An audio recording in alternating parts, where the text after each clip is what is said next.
put this back. Well, good afternoon. And that's quite an introduction. I'm sure I'm probably not worthy of it.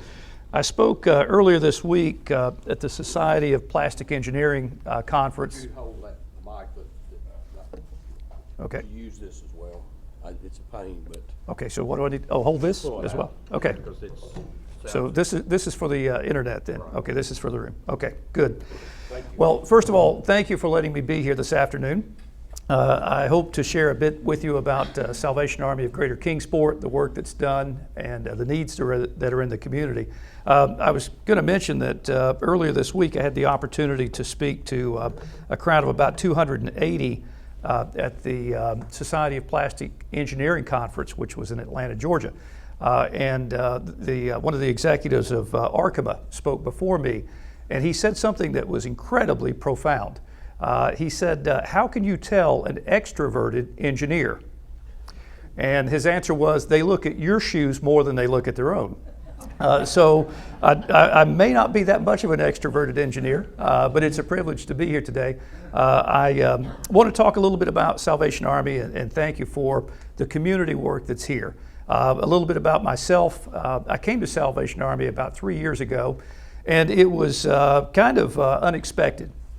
In our Sunday school class, I teach the college and career, we were talking about doing a mission work and traveling to Belize or some foreign destination to begin to make a difference in people's life. And we had a young man, Bob Campbell, who spoke up in the meeting. He was manager with Walmart, and he said, hey, why don't we go downtown? Why don't we start here in the community? Because there's a lot of people who could use our help, use our resources here. So with that, became involved. I am the vice chairman of the advisory board. I'm going to follow Commissioner Sam Jones. And it's amazing that as we really got into the work, seeing the points of connectivity. We had a neighbor when my wife and I lived in Cooks Valley, and they had little children. And about a year ago, we ran into the parents. The little children had grown up, and the lady was telling us, "Oh, do you know my daughter? She visits Salvation Army." And so it's more commonly placed, you probably know someone or some family, some connection with someone who receives some benefit from the service. Okay, so the site is very familiar, very blessed to have this property downtown, and very functional. It's like every other building, it needs love and maintenance, but it's very appropriate for the ministry that's to be done. So I'm pushing the button and nothing's happening. All right, can I do this on the screen here? Okay, all right. So if I were to ask this question this afternoon, how do you see the work of Salvation Army? The truth is, this is not a shout out moment, but most people would see someone who was perhaps weary, maybe a bit disheveled, trying to seek shelter in a rainstorm, in a snowstorm, on a cold night. And that's probably the vision that most of us have. We see the traditional work of feeding people, providing them a place to stay overnight, a warm place, and dealing with those who basically have a need in society. Well, I want to tell you this morning that we're much more than that. The theme of Salvation Army is doing the most good, and Salvation Army is a faith-based ministry. There's no shying away from that. The three foundations is to provide the message of hope, and you'd be amazed at how many people we talk to who feel like they're fairly hopeless, that no one cares, that they feel abandoned in society.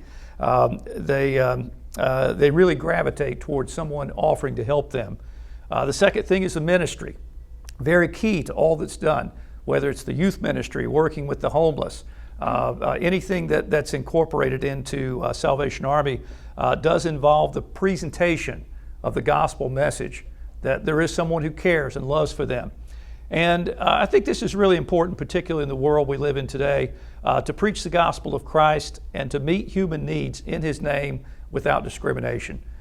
There's no one that's turned away. There's no check steps or that type thing for those who come to the facilities that are there. So when you look at where we're at, Salvation Army has been a part of the Kingsport community for 91 years. In fact, Commissioner, I think it's been in the same building for many, many, many decades there on Dale Street. So it's been an important part of meeting the needs. You do typically think of them as feeding the hungry. There are 3 meals served each day. There's breakfast and dinner to the people who are staying in the shelter facilities, and lunch. Lunch is open to anyone that would choose to come by. Numbers for lunch could be 50 to 80 to 100 people, depending on the day of the week, and believe it or not, the weather conditions. But also, Salvation Army is given to the purpose of trying to break poverty's cycle. We'll talk a little bit more about that, but actually trying to help people to get away from generational poverty, whatever term that you might want to use. But there are brilliant children that come through these programs, just very high potential, and working with them to help them understand the value of having an education and having a life plan and participating in society and what have you. So all that fits into doing the most good, and we're led by Captains Abram and Rebecca Abram, and they came to us in June. As you may have known, Major Joe and Jane May, they traveled on to Charleston, West Virginia, and I think that's the kind of the nature of Salvation Army, like many other nonprofit organizations, is they do rotate their people around. So we very much enjoyed working with the captains, just getting to know them, and they have their own vision of what they want the organization to look like. They're reaching out. We know that they're reaching into the community to build relationships, and I think they'll be a great blessing to this community. All right, so we're going to look today at a few of the things that we do at Salvation Army. If you were to look at the food, which is pretty commonly known by people, the support, which includes financial support, education, helping people to gain life skills that are beneficial to them.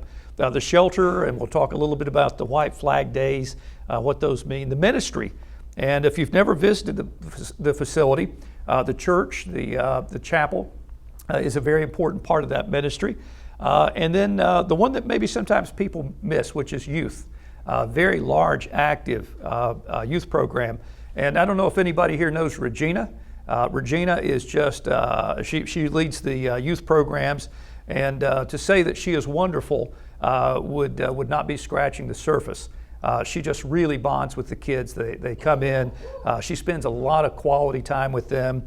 And quite frankly, some of these kids, they just need some love. They just need some guidance. They need someone to help mentor them. And I'm glad that this organization and people like Regina exist for that. And then the final part of Salvation Army we'll talk about is the thrift store. And most of us are probably familiar with it. You may be more familiar with dropping things off back than you are going in the front door. But either way, we say thank you. And the proceeds, what's raised from the family thrift store, actually goes back to support the other ministries that are here on this page. All right, so let's talk about Kingsport. Probably very familiar, particularly to our officials here, but we actually have an area where a lot more people are underprivileged than you would expect. The national statistic, and I'm sure this is not exactly current anymore. I think this was from 2019, 2020. But about 1 in 5 in Kingsport is part of a household that is below the national poverty level. And that was defined at that point as a little over $21,000. And we certainly see this. We appreciate the great information this morning. The community is very aware of homelessness and the need to try to help those find the place where they can have a good quality of life and a stable foundation. So we see that in the newspaper. We hear that in the reports around us. And I would tell you that Salvation Army of Greater Kingsport is somewhat uniquely qualified and resourced to provide the services that help those that are in need, particularly when it comes to those who, it's just they've chosen a very nomadic type lifestyle. They come and go, and you need an agency that can help provide those services. The programs to break the cycle of poverty, we do have some great success stories. And these are folks who, for instance, might come to Kingsport and they have accepted a job offer. And then a short period of time, months, what have you, after they move to Kingsport, that company closes or something happens and they're no longer employed. They don't have a way to go back to wherever they came from, Arkansas, Missouri, wherever. And they need someone to help them to find, different job options, find housing, those type things. And that is part of what Salvation Army of Greater Kingsport does. And then, of course, you guys are very familiar with this, and we're just beginning to approach the seasonal aspects of Salvation Army. The Christmas tree and the angel tree programs that we do at Christmas. And I do want to tell this story. I had a group that I knew very well that approached me, that my phone rang last November. And it was a dear friend I've known for probably 35 years. And he said, hey, we would like to do something to help with homelessness and help people in the community. This was November. He said, what can I do? And I said, well, have you thought about the Salvation Army of Greater Kingsport, the Angel Tree program?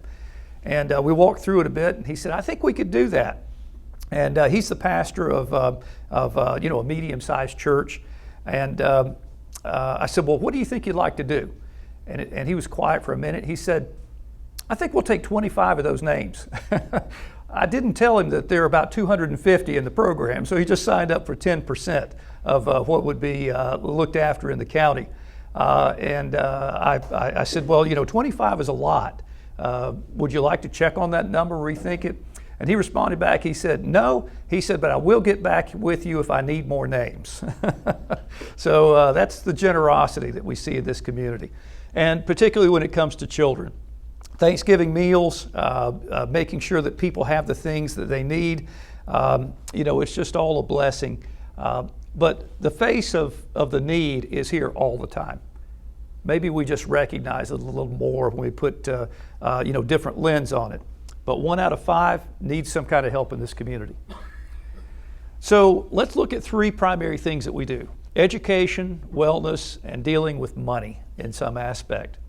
The education, again, the presentation of the gospel, helping people to understand the consequences of addiction, helping people to understand the value of education, and to be able to find those resources to connect with people that can help them change their life. The wellness part of it, yes, we provide housing, 365 days a year for those who would like to stay there.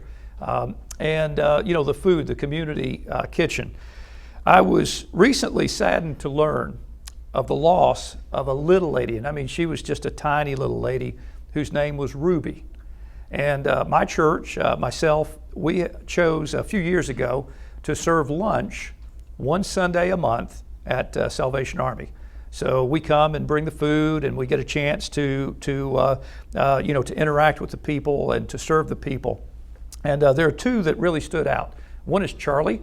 Charlie's about 75 years old. I think he mows like 50 yards here in the community, and he's tough and strong, super nice guy, always very friendly. We got a chance to know Charlie, and we got a chance to know Ruby. And Ruby recently passed away. She was a bit elderly and just a tiny little ball of energy.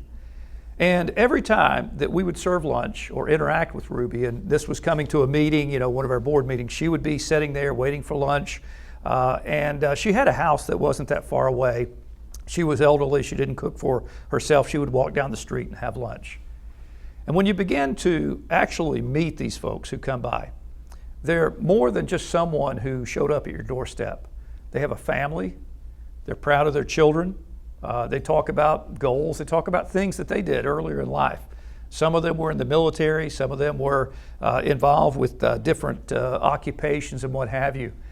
And it just helps you to see that whether it's Ruby, whether it's Charlie, whether it's a young child who's just trying to find their path, that people do need a little bit of help.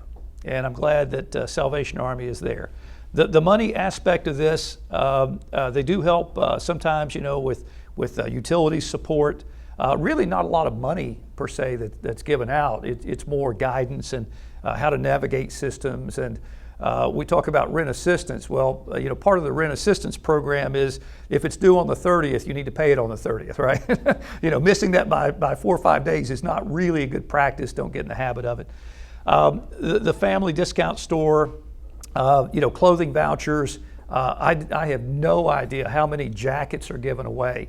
And someone shows up, they don't have a jacket, they keep a small supply there on Dale Street, but a voucher will be given. And someone who needs something, even to the point of setting up a household, someone needs something, they'll give them a voucher. And Sam, I think they can go get a coffee maker and a couch or something, right, if there's a need there. So they're trying to do what it takes to keep people, to help provide for a better life. Food and shelter, probably one of the most commonly known things that are out here. You start looking at the numbers, as it were, and you quickly see that there's a lot of good that's done. Now, the latest numbers I have, and I'm sure that they're probably changing day to day, but 10,500 meals served last year, 4,700 nights of lodging to 1,100 different people. So you have people, of course, that come and stay multiple nights, and some people that come and stay one night and they move on. But this is important. It's I think we're very blessed in this city, in this county, in this community to have people that love others, and they don't want to see people sleeping on the grates downtown when the out on the sidewalk when the weather's cold. And this is one of the locations where they can find food and they can find shelter. All right, the family thrift store. Again, everything that you donate is what is sold. The money goes back into the community. And there's a fair amount of our budget that's actually met through the generous donations. There is I guess maybe the idea of thrift store perhaps has some kind of a connotation to it. But I can tell you that there's a lot of stuff in the store. They do a great job of sorting through things, improving things, making sure that everything is appropriate to go out. It's quite a large store. And those proceeds, do go to support the other ministries that are there. I had a phone call, and you always kind of want to do some self-monitoring, right, of how groups that you're associated with are doing. And it was about 6 weeks ago. I was looking for an old overhead projector, and those are pretty old, right? It's like looking for a cell phone that has an antenna on it. It's not current technology. But I actually called, my daughter was out doing some errands, and I called Salvation Army, and the store manager, he didn't know who I was, didn't ask who I was, answered the phone, and I said, hey, I'm looking for an overhead projector. He said, hold the phone. And Mary Lee, I could hear him scrambling, he's pushing doors open, you hear things creaking. And he came back, he said, I found one for you. And I said, I'll have my daughter come by and pick it up. So it's amazing what they do have on the floor. And we do appreciate everything that's given. Tell them where it is. And of course, this is on Stone Drive, and just behind Hardee's, right? I was sorry, my reference on Stone Drive is Krispy Kreme. I was trying to tie those two together. Yeah, it's near, right? Someone asked me, they said, have you seen that box of 12? I said, yeah, the single serve, right? All right, so youth activities. This is a phenomenal success story. Now we see every Tuesday night, I believe it is, they'll have as many as 40 youth that come out. A lot of these kids are from single homes, they're from broken homes. They spend a huge amount of time just trying to encourage the kids, and they help them with homework. They they have computers where they help them get their reports done and those type things. And some of these photos are from youth camp. They did youth camp in June and July. Regina, and this is Regina in the yellow life vest in the upper left. She travels with them, and there's a wonderful cap. It's in kind of the Kentucky, Tennessee state line area. Dozens and dozens and dozens and dozens of groups send their kids there. They spend a week. We have kids that go to specific camps for music because they're musically inclined. and general camp, those type things. But would you think about this when you think of Salvation Army of Greater Kingsport? Truthfully, we probably don't. We tend to think of that guy and who may be a little bit disheveled, trying to find shelter in the cold. We don't think about trying to break generational poverty and to help the kids be a better version of themselves, the best version they can be. Angel Tree, this is some of our seasonal activity. It's amazing how many people really kind of get in the Christmas spirit and start thinking about what can we do. It's hard to believe Thanksgiving is just upon us. The giving of turkeys, and it's amazing to see the folks at Thanksgiving carrying out the boxes of food. And I want to pause for just a second to say this. We may not always recognize this, but whether it's Charlie, whether it's Ruby, whether it's someone that you meet on the street, most of the people, almost to a person, are very thankful for what's done. They don't know most of us. They certainly don't know Sam. They don't know myself or what we do. They don't know you for your generosity, for the things that you do with the family thrift store and support that's given. But they recognize that somebody did something so that their circumstances might be better, and that particularly shows up at Thanksgiving and at Christmas. Also, great Easter services, and what a blessing that is. Now, the regional coverage, this is Salvation Army of the Greater Kingsport area.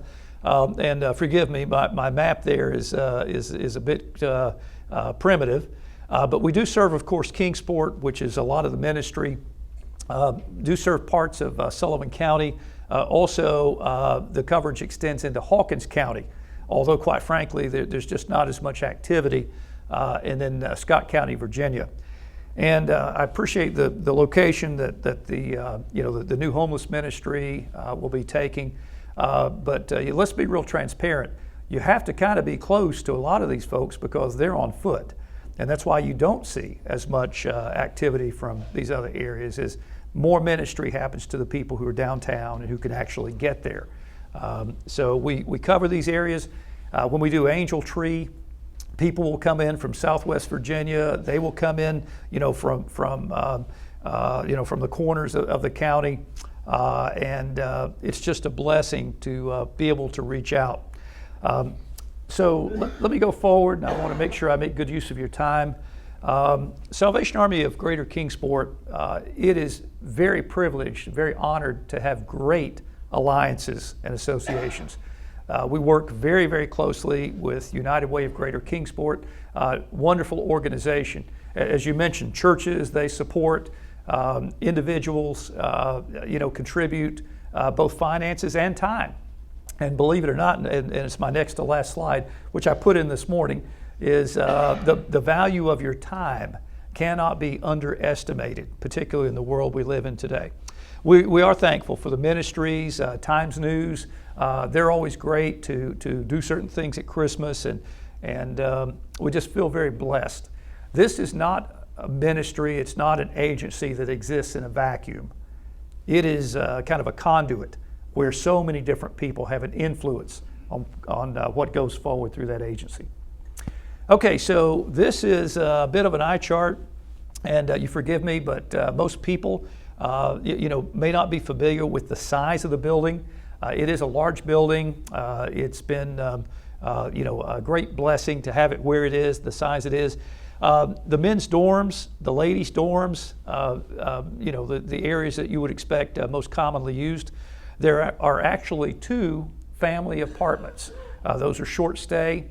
Let's see, Sam, is it 60 days, 30 days? 30, and then depends on progress. 30 with the option to extend. They're really very nice little apartments, and those are given to families, particularly when there's a need and a transition and what have you. The dining hall, the white flag room is kind of an overflow room. When the temperature drops below 32 degrees, you see the white flag go out, a good warning for people to take shelter. Beautiful little church, the chapel that's there, and an activity center, those type things, common use centers. And it's a blessing to have the space that you need to get all of the things done. Now, we don't have a basketball court or gymnasium, those type things, but every need that's there every need we have is met through the facility itself. All right, so working together in Kingsport for 90 years, and I love this photograph. Why? Because usually when you do see folks coming in for lunch, they have a very positive attitude. And you're talking about people who literally, they may not have a backpack. They may have every possession they have in their front pockets. I remember there was a young man who came in, and I had a chance to talk with him at lunch one day and sat there, and he was kind of by himself and we were interacting. His dream, I asked him, what was your ambition? Where do you see yourself in a few years? And that's a fair question. He lit up and he said, I have family in the Matthews, North Carolina area.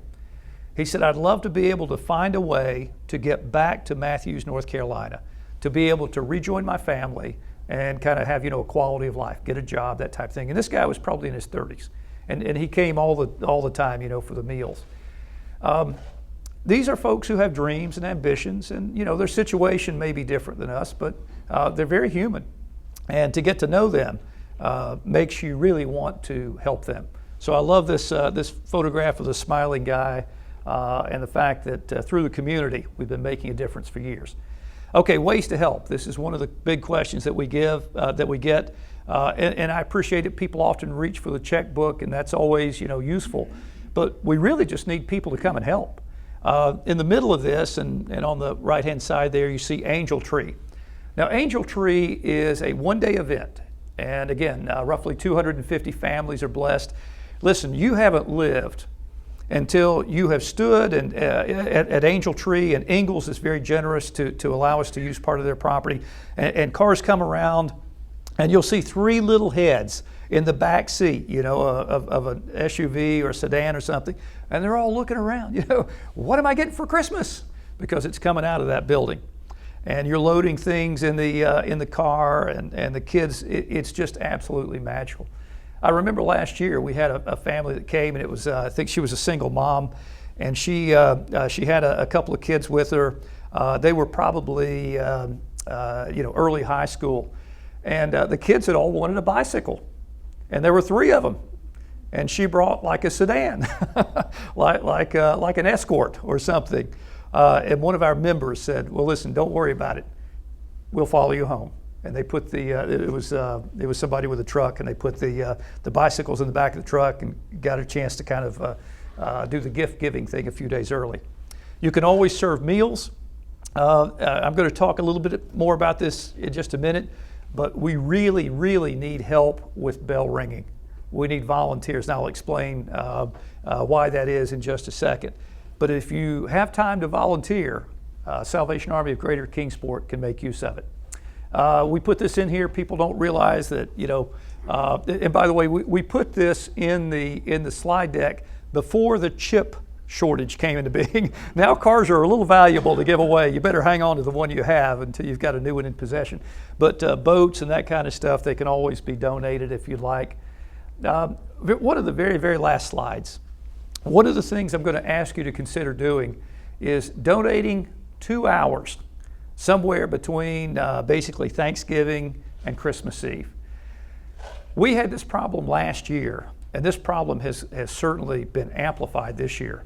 You cannot find enough people to help you. We have the opportunity through the generosity of the community to put out more of the red kettles. And a vast majority of the funding for the year comes between Thanksgiving and Christmas because of these kettles. Major May was not able to hire enough people last year, and we certainly expect that would be amplified, this year.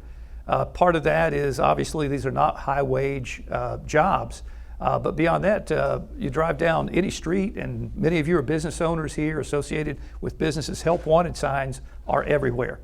So for us to get the things done, to fund the 2022 programs of Salvation Army of Greater Kingsport, we're really going to need some volunteers to step up.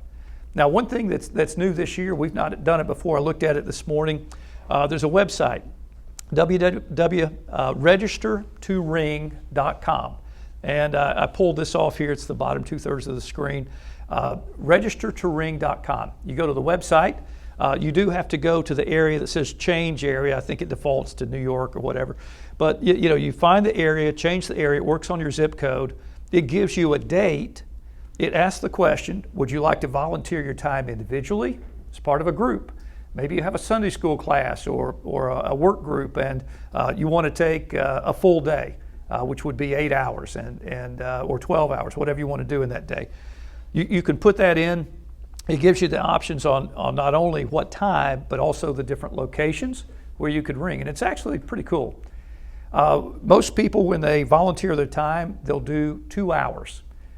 We have seen people who, with the best of intentions, volunteer to take all day. 8 hours is a long time to stand and ring that bell. So I'm not encouraging that, but I would encourage you to think about, could you split 8 hours up? The Veterans Group is one of the greatest groups here in the area the Vietnam Veterans Group to stand and ring. And they've got so many volunteers, sometimes, it's an hour. You spend an hour and you go on because they have so many people that volunteer. But registertoring.com, would encourage you to do that. Why? Because we're going to really need the help this year. So the Salvation Army of Greater Kingsport, it has a purpose. It's more than just providing a place to sleep when people are in the rain or bad weather. It's more than just providing lunch to folks who otherwise might go hungry. It's a lot more than that.